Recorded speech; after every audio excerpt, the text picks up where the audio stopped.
So welcome everybody. My name is Paige Corley. Welcome to Healthy at Home webinar. Today we have Suzanne Lewis with us, who's one of the health educators with the health promotion team. And she's going to be talking about holiday tips for caregivers of loved ones with Alzheimer's. And let me just tell you a little bit about Suzanne. Suzanne started as an intern for Salt Lake County. I got to tell you, I'm the one who brought on Suzanne and saw the goodness in her. So just so you know, when you fall in love with Suzanne, you can really blame me. It was a really great decision. Anyway, I'll get back to it. Suzanne started as an intern for Salt Lake County Aging and Adult Services in June of 2021. She then graduated with a degree in public health from BYU, Idaho, and was hired as office coordinator for the health promotion team. She was hired as a health educator in June and now facilitates the Dealing with Dementia, Dementia Dialogues, and Stepping Up Your Nutrition workshops. Before working for the county, Suzanne worked as a para-educator with children and adults with severe disabilities. She loves working with people from a variety of backgrounds and has loved her position here with Salt Lake County. Outside of work, she enjoys spending time with her husband, her dog Roosevelt, and her friends and family here in Salt Lake. All right, Suzanne, I'm going to hand the time over to you. All right, thanks, Paige. Welcome, everyone. I see a couple names that I know. I'm excited to talk about the holidays with you guys. So let me get my PowerPoint up and going. All right, can we see that okay? Perfect. Okay, so today we're talking about holidays.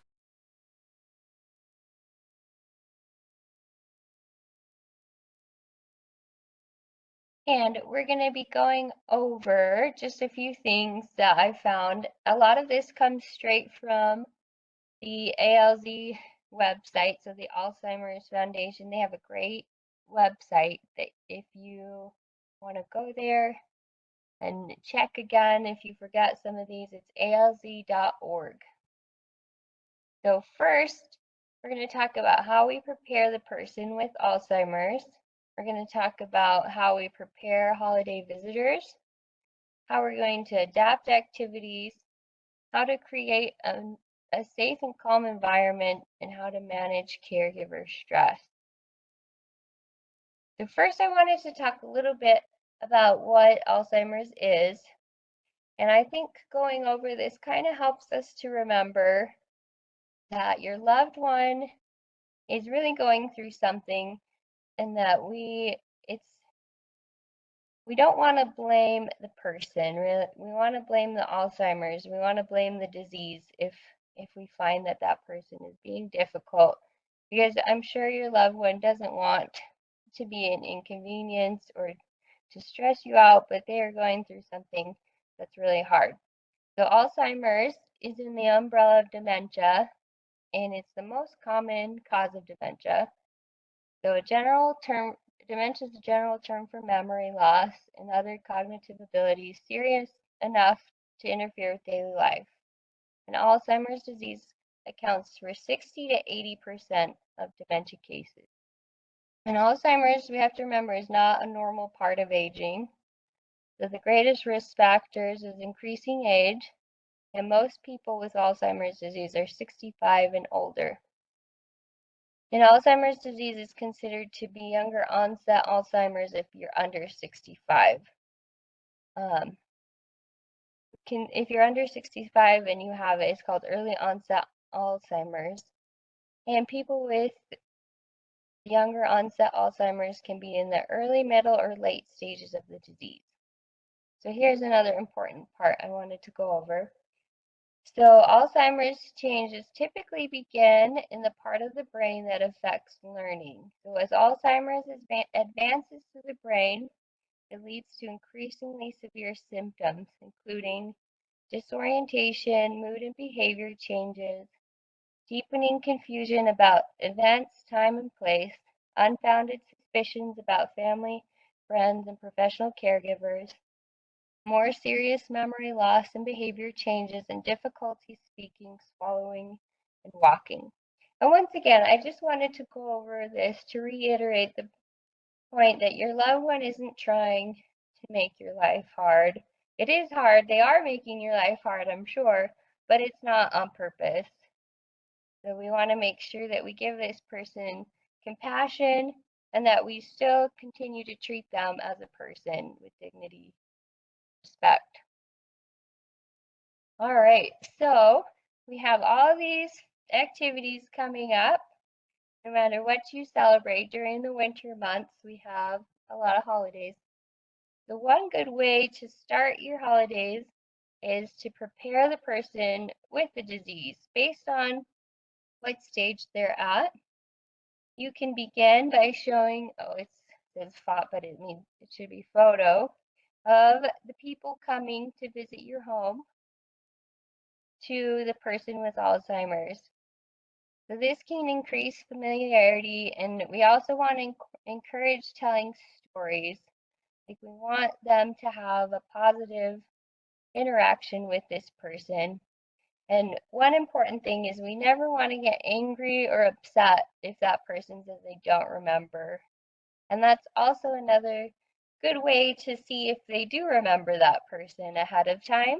So you can communicate that to the person visiting. And so they can kind of prep themselves as well. Because our family and friends who aren't dealing directly with the person with Alzheimer's, they don't always know how the disease has progressed. So it's really good to do that prep. So we also want to make sure we're guarding against fatigue to reduce the chance of sundowning and wandering. So being fatigued can be really stressful for individuals with dementia because, like I said, it causes sundowning and wandering. The wandering is getting lost, and it's really common among people with dementia. It can happen at any stage of Alzheimer's disease, and it can occur for many different reasons. The stress and fear might be a reason. They might be searching for something. They might be bored, or their basic needs, like going to the bathroom, or maybe they're dehydrated. That can cause wandering. And wandering has three triggers. So one's emotional, which fear or loneliness can cause them to start to wander. And it has physiological triggers. So maybe they're sleepy, maybe they're dehydrated, maybe they're hungry. And they also have environmental triggers. So they could be overstimulated. And we'll talk about this more later. Like, because usually at the holidays we decorate our house, right? We put up all these lights and we have all these noises, so it could trigger wandering. And sometimes a person just might feel restricted. So pay attention to this, and if you notice that this person is wandering, that's going to be a good time to plan a visit with another person because maybe they're just bored, maybe they need more interaction.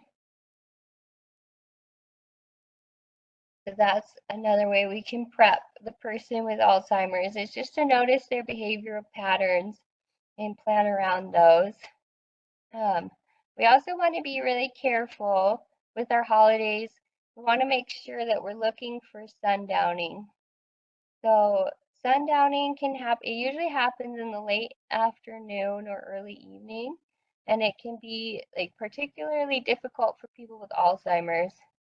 And sundowning can include a lot of behaviors that are problematic, such as restlessness, agitation, irritability, and confusion.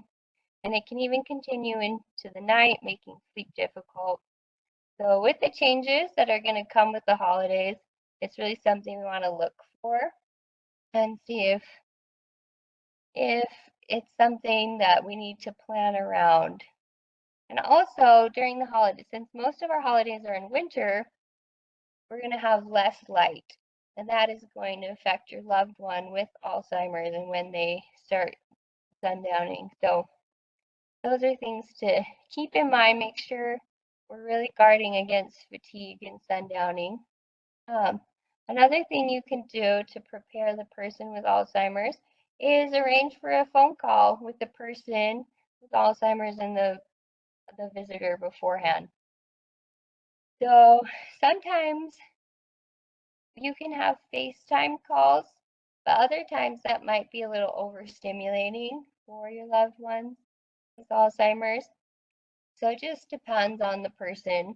That you can have a phone call or a FaceTime, and you can do it so you're not interrupting their regular routine. So maybe you find that at like 3 o'clock, this person tends to start to wander because they're bored. That would be a great time to do a phone call with someone who's going to come visit for the holidays.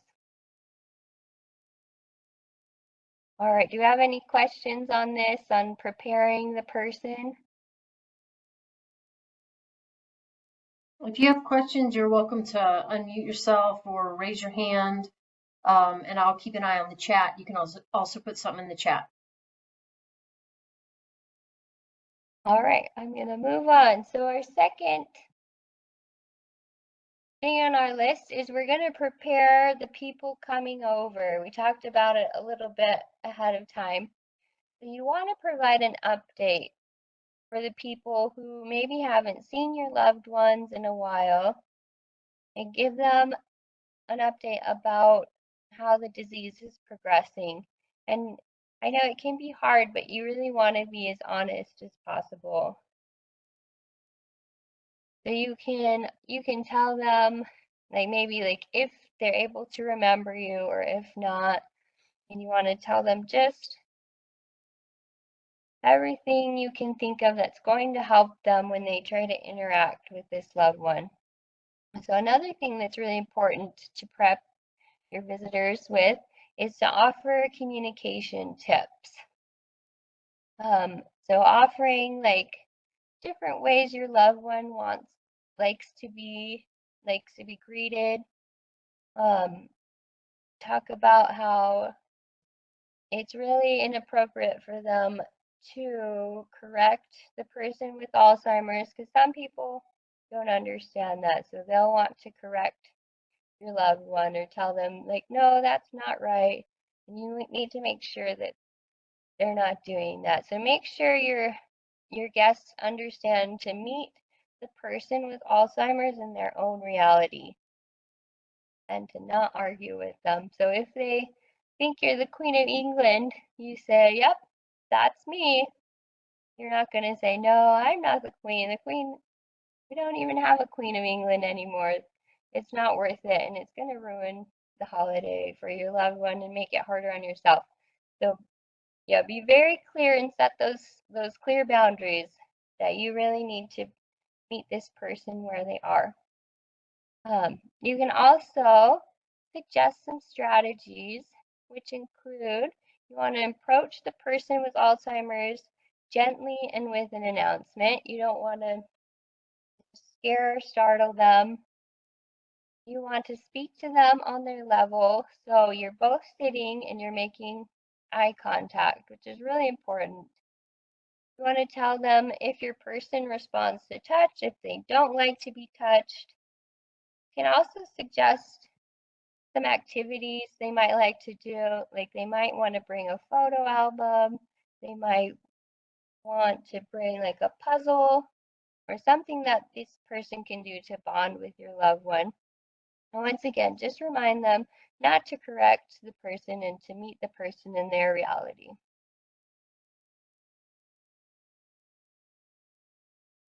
All right. So you're also going to want to adapt holiday activities. I know a lot of times we just want everything to be perfect around the holidays, and we sometimes overbook ourselves. Being a caregiver, you're really going to have to learn to say no. Like, you're not going to be able to do everything, and that's okay. And that's not even the goal, right? Remember that perfection is not the goal. It's really about like creating joy and meaningful memories that you'll have with your loved ones. So one tip is to focus on what is the most meaningful for you and for your loved ones.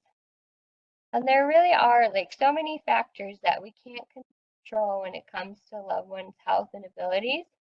So you're also going to want to adjust your view of what a successful holiday looks like.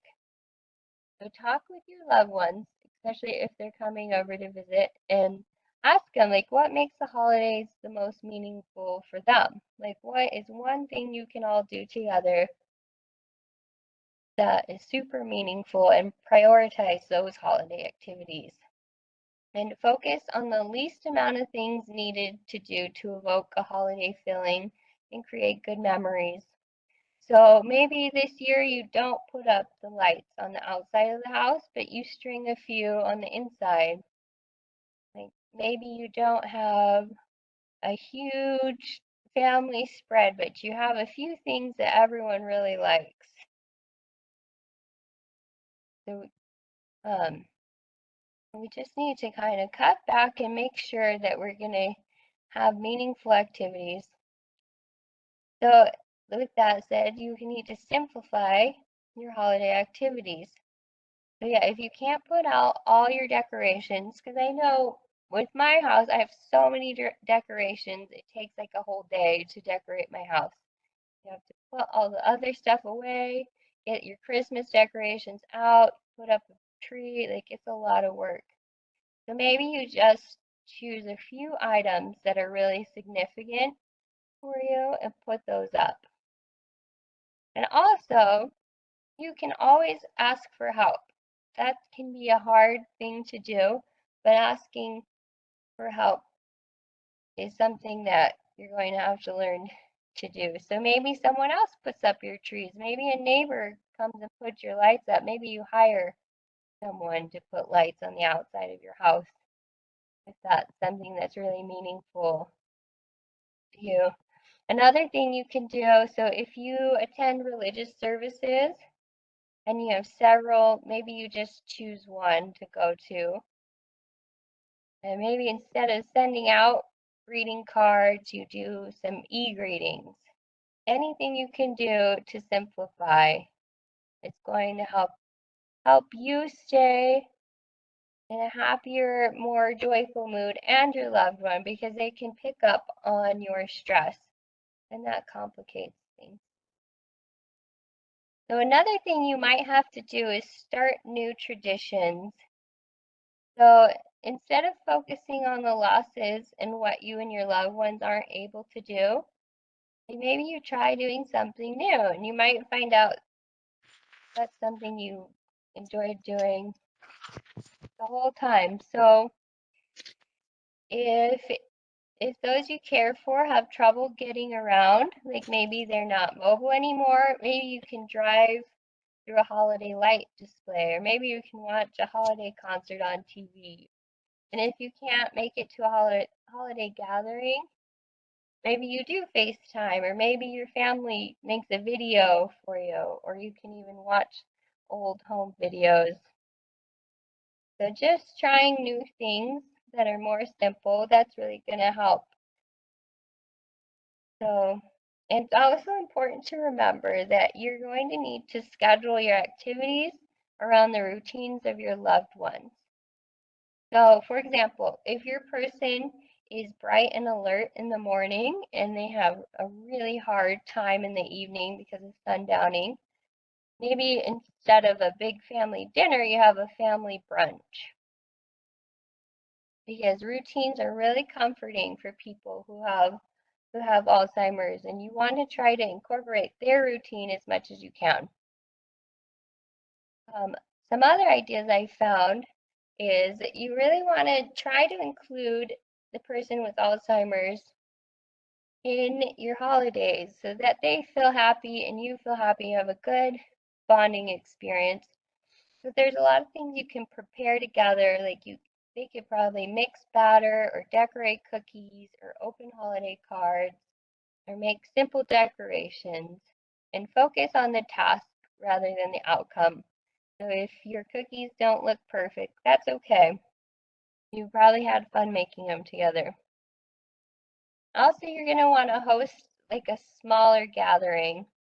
You want to aim to keep celebrations quiet and relaxed. And one idea I found, because in Utah we have big families, right? And it's hard to keep things quiet and relaxed if you have like 20 little kids running around. So I saw an idea that the person who has Alzheimer's can maybe sit in a separate room and a few visitors go visit them at a time, because that's how you're going to create meaningful memories for your family, and the person with Alzheimer's isn't going to get overwhelmed. And you want to make sure you're keeping your outings brief.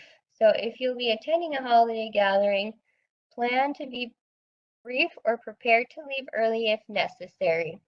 And if you feel like you want to stay longer as the caregiver because you need a break, arrange for someone else to take a turn, right? If you're all family, they should be helping you out. So maybe grandma only stays for 10 minutes, but then grandpa gets to stay the rest of the time and someone else takes grandma home. Just make sure that you get to have a happy holiday and happy experiences too. Any questions so far?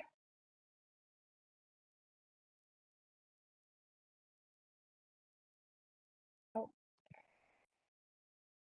I don't love talking the whole time, but I'll keep going. So another thing we want to make sure of is that we're creating a calm, safe environment. So avoid too much of a good thing. So the holidays can be too much for even a reasonable person. Like something like Alzheimer's, how overwhelming it could be. So be mindful of too much activities, too much noise, too much light, too much sugar.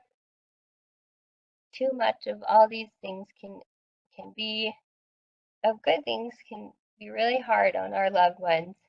Um, so especially too much noise, it can all like it can not only agitate the person we love, like it can make them aggressive and cause problems in communication, but it might be harder for that person to figure out what we're trying to communicate. So the more a person with Alzheimer's progresses with the disease, the more difficult communicating becomes. So making sure that this person can see who they're talking to and cutting down on distractions can go a long way in creating more meaningful communication. Like I said before, this might mean we put the person we love in a separate area where they're able to talk one-on-one with someone so that they're able to communicate to their best ability. You also want to make sure that your person is staying hydrated. Dehydration is a really big risk for older adults and even bigger risk for people with Alzheimer's. We want to avoid blinking lights or large decorative displays that can cause confusion in their home. Our people with Alzheimer's, they're used to our house being a certain way, and they depend on that. They depend on that familiarity. So we want to make sure our decorations are toned down a lot. So avoid decorations that can cause clutter or require you to rearrange a familiar room. And of course, we always want to avoid safety hazards. So you might want to substitute, if you like to burn candles during the holidays, maybe you get electric candles, because candles can be a big risk. You want to avoid fragile decorations or decorations that could be mistaken for edible treats, such as artificial fruits. And you also, if you have a tree, you want to secure it to a wall, because that could also be a hazard. And Playing like our familiar or favorite holiday music can be enjoyable, but you want to make sure the volume isn't too loud so the person can still relax and not be distressing and is still able to communicate. So does anyone else have any ideas on ways you can create a calm and safe environment? Because I just listed a few.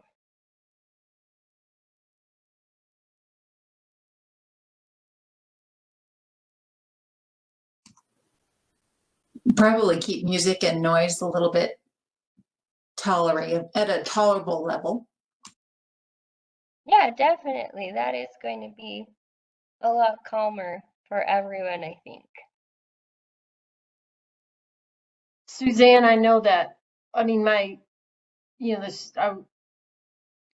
with my dad, when we would have Christmas, it was, now that I look back on it, like the worst thing we could possibly do because it was so loud. And it's not a big family. It's just a loud family, and there were a lot of people, and I could tell that he was um, affected by it. I mean, and Dad, before Alzheimer's, he just wasn't one that loved lots of loud noises and all that stuff, and that didn't get better with the disease. So I think your tips about, even if it's a family tradition for it to be kind of loud and raucous and all that stuff, that having that side room or having it just be a little less crazy is really thoughtful and good advice. Thanks, Paige. Yeah, I know we learn a lot from each other because everybody who has the disease is different, so they're going to respond differently. So any ideas that you guys have, I'm happy to hear them. But all right, we'll keep trekking on. So, and the last thing I wanted to talk about, which is probably the most important, is managing caregiver stress. So, like I said before, we want to make sure this is a pleasant holiday season for everyone, including caregivers. The tips we have are for the people with the disease, but since you're taking care of the person, a lot of their happiness depends on you being happy as well. As like I said, they're really able to pick up on the stress that you're feeling, and it's really important that you take care of yourself and that you're able to enjoy the holidays. Otherwise, we become a little bit resentful, right?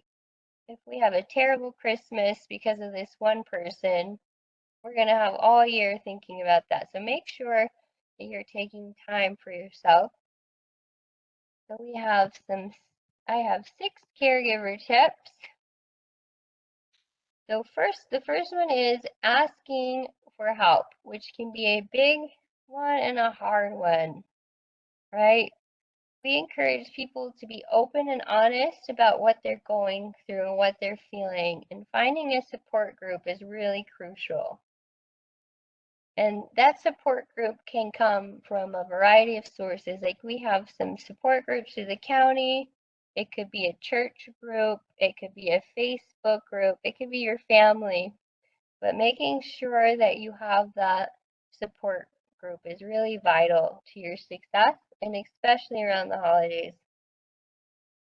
Also, you want to make sure that you're making time for yourself. So whether that's using respite care or doing a quick meditation, it's important that you get to do some of the things that you like to do. So maybe someone comes and sits with your loved one and you can go holiday shopping if shopping is your thing. Or maybe someone comes and sits with your loved one and you get to take a nap. Whatever it is that you like to do, make sure that you're able to do it. Another one is get moving. So exercise can really help reduce stress. It's a really positive outlet, so do what works best for you. If all you have is 10 minutes, to maybe like lift some weights or go for a 10-minute walk, you can do that. I know it's hard to walk when it's snowy outside, but whatever you can do, it's going to help you reduce your stress. Also, you're going to want to eat balanced meals, which the holidays make it extra hard, right? We have so much candy and goodies and sugar and all of the delicious stuff, but make sure you eat like one balanced meal a day at least. If that's all you can manage, make sure you're getting that protein in and that fiber in. Another really important one is sleep, which can be really hard to come by if you're caring for someone who likes to stay up all night, right? Who has the opposite schedule of what society tells us they should have. If you have to sleep during the day and have someone come watch your loved one, make sure that sleep is a priority. Also, we're going to take it one day at a time. So set realistic goals, especially around holiday things that you want to do. So maybe you're used to making cookies for all your neighbors every year. Maybe this year you buy your cookies, or maybe you just send out notes because you have enough cookies anyways. So just give yourself a lot of grace because you deserve it. Give yourself a lot of pats on the back and remember that you're doing the best you can. And a big one is find ways to laugh. Humor goes a long way in relieving stress. So maybe your loved one says something that's like totally off the wall. Just go with it, run with it. So if they do say it, like, think you're the Queen of England, it's okay to laugh. It's okay to be silly sometimes. Some other things that I found that go along with the holidays and caregiver stress is managing other people's expectations. So maybe other people expect you to do, like, maybe you've always had the holiday dinner at your house, and this year you're not going to, and that's okay. So set realistic expectations for what you can contribute to family holiday celebration. Remember, it's always okay to say no. And it's important also to delegate. So let your family and friends help with cleaning and addressing cards and shopping for gifts. And also you really want to trust your instincts. So simplifying celebrations, planning ahead, and setting boundaries can help you minimize stress and create a pleasant holiday experience for you and the person with dementia or Alzheimer's disease. So that is the end of my PowerPoint. I just wanted to see if you guys had any thoughts or tips or just wanted to talk about what's going on with your loved ones or your holiday plans. You can put it in the chat if you want, because I know we gain a lot from each other when we talk about the hard things that we're going through. And caregiving is hard, right?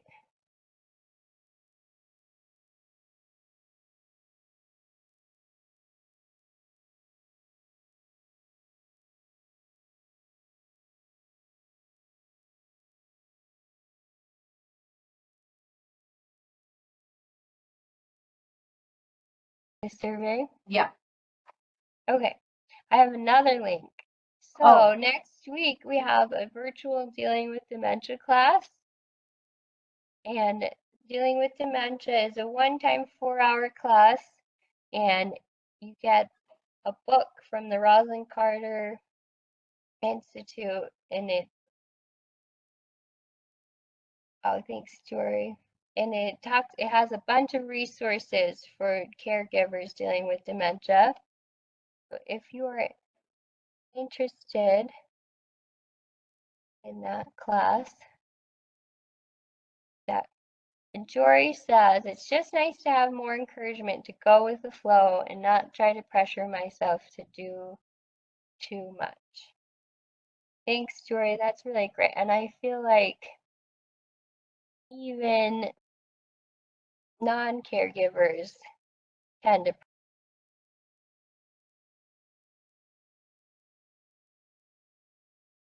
Yeah, again, Suzanne, and Jory, I mean, I don't think that the caregiver for my dad would have listened, but I think that would have relieved a lot of the stress at the holidays. I mean, this was a long time ago. My dad died over 10 years ago and lived with early onset for 13 or 14 years. So a lot of this information wasn't out yet, but I think to kind of surrender and be like, hey, this is different. It's going to be different, and that's okay. If we can make it okay, then it'll be okay. If we're stressed and wanting it to be like it used to be, people feel that, and the person with dementia really does feel that nonverbal stress. At least I saw that in my father. I know I felt it, but I really do believe that that stress and even take it personally. They know something's different and it's their fault. And if we can alleviate that as much as possible, it's just not a simple situation for anybody. It's a hard situation. But giving yourself a break, Jory, I think is a really nice thing to do for you and everybody involved, if you can. And it's a great presentation, Suzanne. I really appreciate it. I have a question, Suzanne. Yeah. So I like the preparing your guests, right? Uh-huh. Is there, I don't know, and this is, so I'm thinking of myself here personally for my mother-in-law, okay? Is there a way to approach like younger kids and being like, because they might have different memories about grandma? Anybody, I'm curious how you can prepare younger kids for that kind of visit. That's a great question. I would be as honest as you can be with kids and just be like, just tell them that they're like, it's your mother-in-law. They might not remember everything, but they still love you. Like, make sure they know that that person still loves and cares about them. And make sure that they know, like, that they need to look the person in the eye when they're talking to them, that they need to not really yell or scream or act wild around them, that they need to be respectful. And it's okay if grandma's told you the same story 20 times, right? And warn them, yeah, grandma's going to tell you the same stories and she might not remember your name, but grandma still loves you. Like, make sure above everything else they know that grandma still loves them and that her memory isn't as good.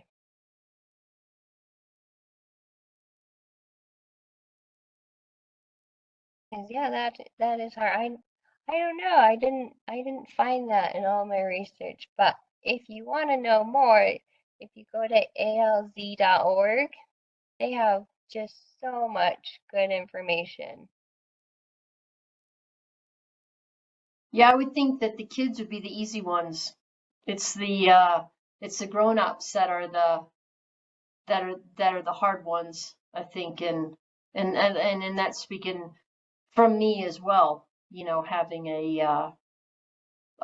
it's hard to see your loved one in that position.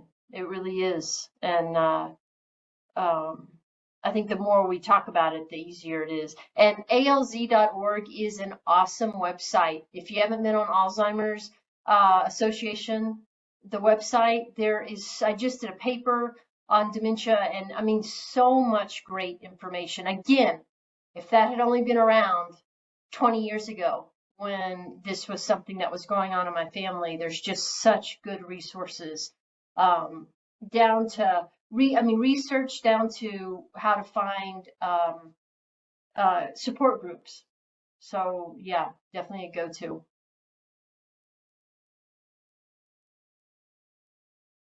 Yep. Are there any other questions or thoughts? Well, Suzanne, unless does anybody have any other thoughts or questions, you're welcome to unmute yourself. Again, put it in the chat. Be sure and tap on that link that Suzanne posted. That's about a upcoming class dealing with dementia. It's a one-day only class, and it's about caregivers caring for themselves.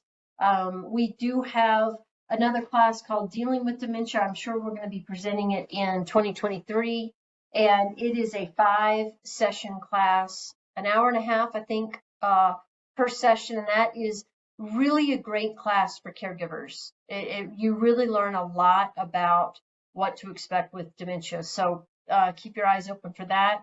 And then, of course, I posted a link.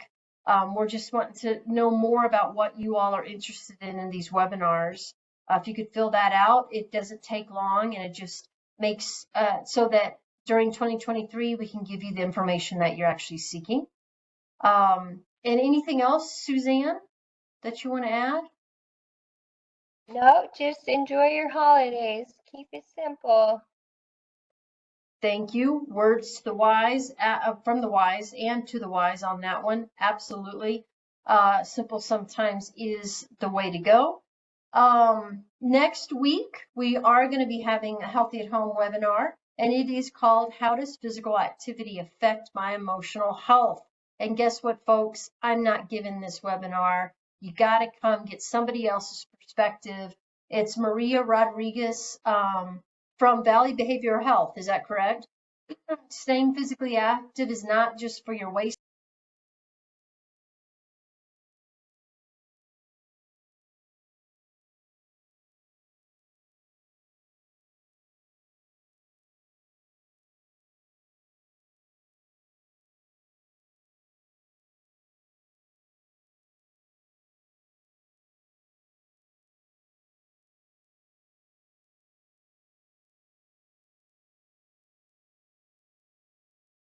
You all spending your 2 o'clock hour with us, and we will see you next Tuesday, 2 o'clock, same link. Hopefully you all will be here. And Suzanne, thank you so much for your presentation. Really, really helpful, great insights. Everybody have a wonderful December. Be safe out there with the weather, and hopefully we'll see you next Tuesday. Thanks, everybody.